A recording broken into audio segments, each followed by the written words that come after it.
Greetings all. With the release of Spearhead, the book about the gunner whose moment of fame was the destruction of a panther at the Cologne Cathedral, I thought now would be a good time to look over just how it was that Clarence's tank came to be. Much of this has already been put up in written format on the Chieftain's Hatch on the World of Tanks portal. I've got something like 8 articles up on the subject. But if you're the sort of person who prefers to listen, as opposed to read multiple articles scattered around the web, well then, this video is for you. As is well known, the US came to World War II with a partial head start. They sort of knew what was coming and had enough time to spin up the M3 medium for export and domestic use before switching to the M4, which would see them through at least the first part of the war. That said, the M4 was fundamentally a very old design. It was an outstanding design, which is why it was so viable for many years, but Ordnance Branch, the folks in charge of developing new equipment, felt it was possible to do better. These new tanks would incorporate some improvements commensurate with their later design. The new 76mm gun would be incorporated from the start, and the entire powertrain would be at the rear. Combined with an intent to only use automotive engines as opposed to aircraft radials, this would result in a lower silhouette. It was planned that these new tanks would be smaller, more mobile, and hit about as hard as both the tank destroyers and the upgraded M4s it will be replacing.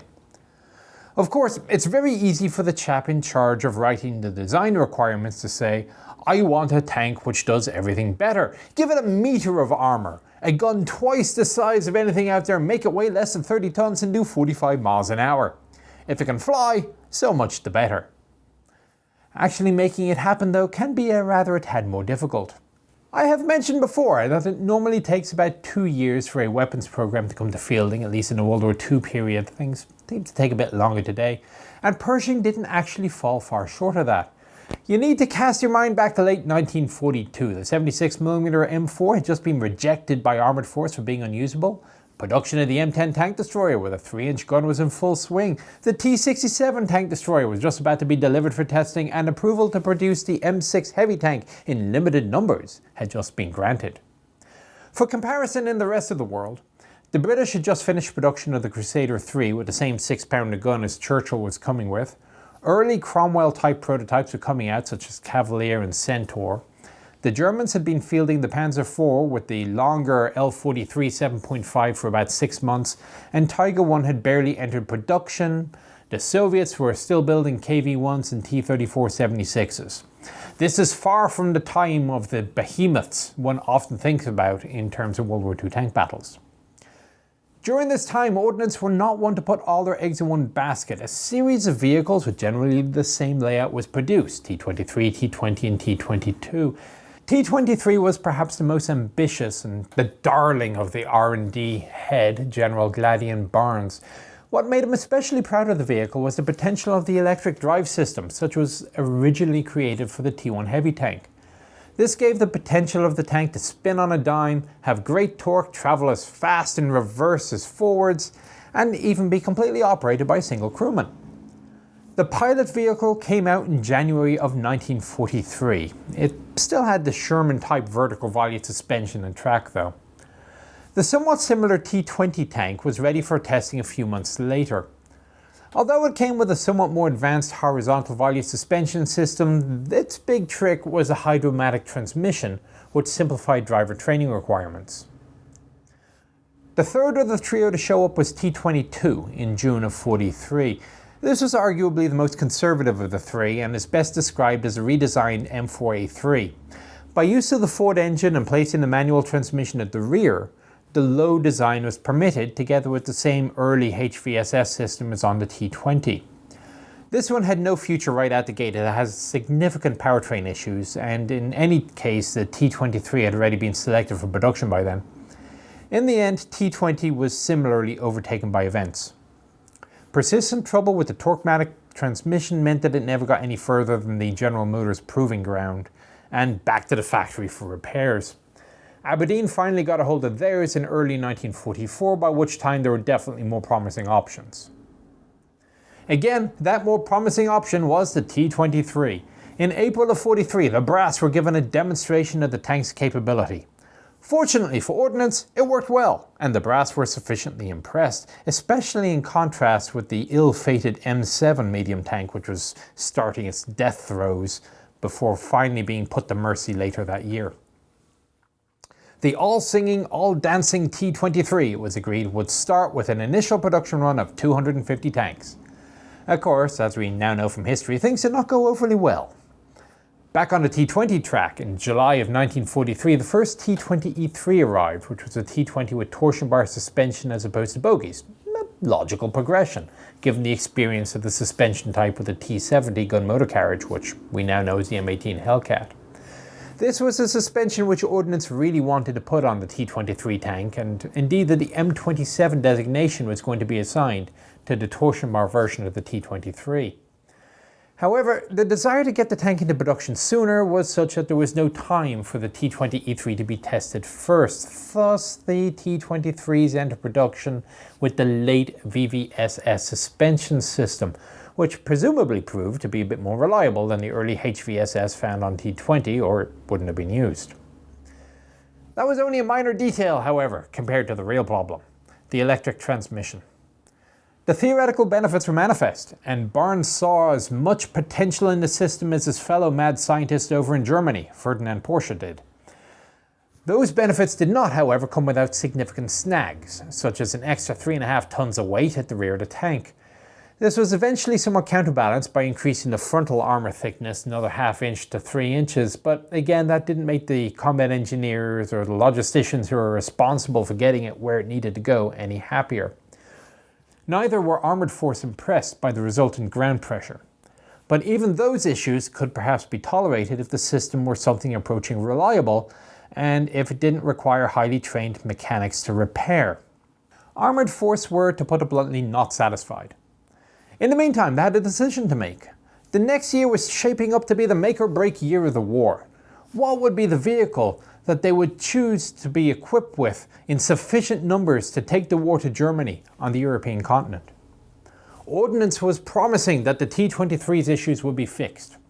On the other hand, the M4 was doing plenty well enough and needed only tweaks. With this decision, Armoured Force in particular, and Army Ground Forces in general, could arguably be gambling over the future of the planet.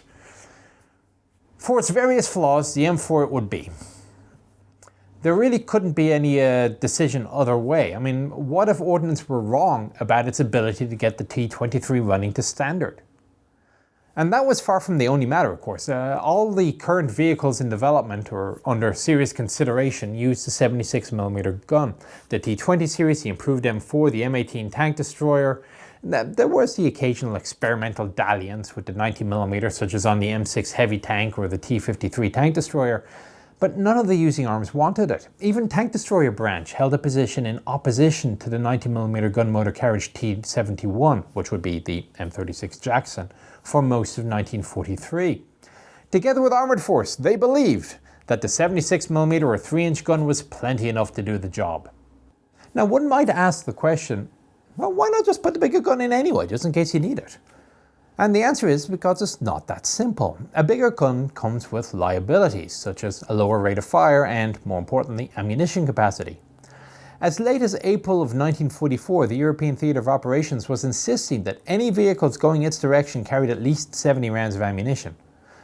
It was so important to the local commanders, and the M4 76 could carry this, not least because the high sponsons, but the T-23 production variant had an ammunition capacity of only 66 rounds, which I guess could at least be considered close enough.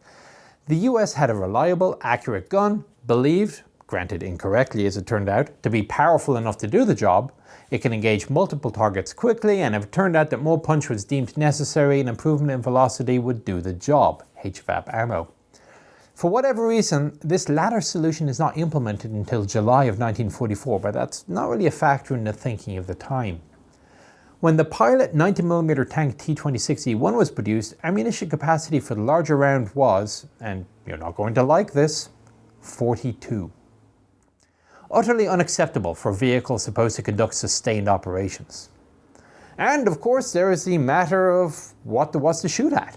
Tiger 1 had been encountered by US forces about 6 months earlier. Definitely something to respect, but not unkillable, even with 75mm guns, although it took a bit of work. The 3-inch 76mm would do better. Panther had not yet been discovered. It had not yet been deployed by the time the US decided, just in case, to develop a 90mm gun tank. This was a modification to the order for the 250 T-23s, as now there would only be 200 T-23s of the order built, the other 50 of which will be 90mm tanks. 40 of them will be T-23s with the 90mm guns, the remaining 10 will be of a heavier type with more armour. Cue the entry of several different designs of this 90mm tank. One of the first decisions made was that the T-25 and T-26 were not going to cut it with the electric motors. The tanks were already heavy enough, no point in adding to the track ground pressure and transportation tail, even if they could be gotten to work well. Thus, the T-25E1 and T-26E1 were the two vehicles which would receive the bulk of the attention. Filled as ever with utter faith in their ability to produce serviceable vehicles, by October 43 ordnance were suggesting building 500 each of the T-25 and T-26 series tanks so that the lines would be set up for mass production. Not surprisingly, this was shot down. The US had spent too much capital and effort setting up for armoured vehicles which turned out to be red herrings. The M7 medium was a perfect case in point. Besides, the whole point of building both the T-25 and T-26 was to see which was better. Why build production lines for two vehicles when one of the two would do? Something of a four-sided battle then started between the proponents and the objectors to the T-25 and T-26 series tanks. These sides are Army Ground Forces, including Armoured Board. Those two organisations eventually settled their differences in 1943, and as Armoured Board was subordinate to AGF, they provided basically a unified front to everybody else. Commander, European Theatre of Operations, who was now General Devers, formerly the Chief of Armour. Commander, North African Theatre of Operations, Eisenhower. And Ordnance Branch. Despite originally being somewhat against the T-26, Devers changed his tune by November of 43, asking for 250 of the 90mm tanks, the idea basically being to issue one T-26 for every 5 M4s. Ordnance, of course, gave this request wholehearted approval, but instead of taking what they had, they went for overreach and also recommended, while we're at it, let's build 1,000 T-23s. Army Ground Forces weren't so sure about this, but they sent their request around for opinions. Two results came back. Firstly, from Ground Requirements saying, hang on, we haven't even built one for testing yet, we don't know if it'll work. Ordering 250 is rather putting the cart before the horse. Similarly, the Corps of Engineers came back saying, we don't have enough bridges which will take the weight of this new thing. We won't guarantee you'll be able to get the tank where you want it to go. Eisenhower chipped in as well, and unlike Devers, he was the one actually engaged in fighting the Germans at the time. He did not want the 40-plus ton beasts, he thought they were too heavy and sacrificed too much mobility. McNair looked at the evidence in front of him. His procurement guys were recommending against building untested equipment. His engineers were recommending against building equipment that they couldn't guarantee would be where it needed to be. His transatlantic combat commander was recommending against sending the proposed equipment, and of course the guys in the Pacific had no problems with the M4 at all. The equipment that they had in the field seemed to be doing well enough against the Germans in Italy, and the new variant M4 with the wider tracks and high velocity gun would remedy the obvious limitations of the tank, and they knew it worked, and the engineers could handle it. On the other hand, the guy not actively involved in fighting yet wanted the bigger tank, and those snake oil salesmen over in Ordnance were pushing anything at all that was new and shiny. McNair has gotten a lot of flack over the succeeding years for his decision to not immediately proceed with full production of T-26. Given the available information, though, that he had, what rational reason would there have been to decide otherwise? He did, however, recommend continuing the T-25 and T-26 programs as a developmental type. This situation lasted about a month. Two things happened in December. Firstly, Devers again repeated his request for the 90mm tanks. Secondly, Army Service Forces, the department under which Ordnance fell, took this opportunity to go over McNair's head and made their case to the War Department. The War Department authorized production of 250 T-26E1 tanks as a result. This was not communicated directly to Army Ground Forces, and when General Dean, the head of Requirements Division, discovered this, he was a bit put out and asked McNair to fight it, listing out the large litany of exceptions that he took to the proposal. McNair refused, saying that the arguments had been made before, the decision had been made by higher authority, and he would send Devers his 250 tanks. So in January of 1944, it was committed that mass production of the T26 series of tanks would start.